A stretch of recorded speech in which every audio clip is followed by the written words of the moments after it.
Hi అండి. ఈ శారీ వచ్చేసి మెరూన్ అండ్ కాంబినేషన్లో ఉంది. లైట్ పింక్ కూడా ఉందండి. కింది సైడు నేను పట్టుకున్న సైడ్ వచ్చేసి కింది సైడ్ అనమాట. నేనైతే రివర్స్లో పట్టుకున్నానండి. అయితే సిల్వర్ కాంబినేషన్ అంతా కూడా స్టోన్ వర్క్ అనేది ఒక లేస్ బార్డర్ లాగా అయితే వచ్చేసింది. శారీకి మొత్తం కూడా అక్కడక్కడ చిన్న స్టోన్స్ అయితే సిల్వర్లో చాలా బాగుందండి. శారీ వచ్చేసి ఈ శారీకి మొత్తం ప్యాటర్న్ బ్లౌజ్ అయితే డిజైన్ చేసాము. ఓవెల్ షేప్ పెట్టేసి డ్రాప్ షేపు, అదేవిధంగా బోట్ నెక్ అనేది యూజ్ చేసాము థ్రెడ్ పైపింగ్తో.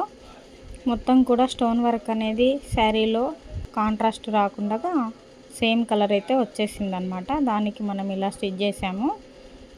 హ్యాండ్స్ వచ్చేసి ఎల్బో హ్యాండ్కి స్టోన్ వర్క్ అయితే చాలా నిండుగా బాగా వచ్చింది. ముందర ఫ్రంట్ వచ్చేసి నార్మలే అనమాట. మొత్తం కూడా ఇలా ఉందనేది కామెంట్ అయితే చేయండి, లైక్ చేయండి, సబ్స్క్రైబ్ చేసుకోండి. Thank you for watching.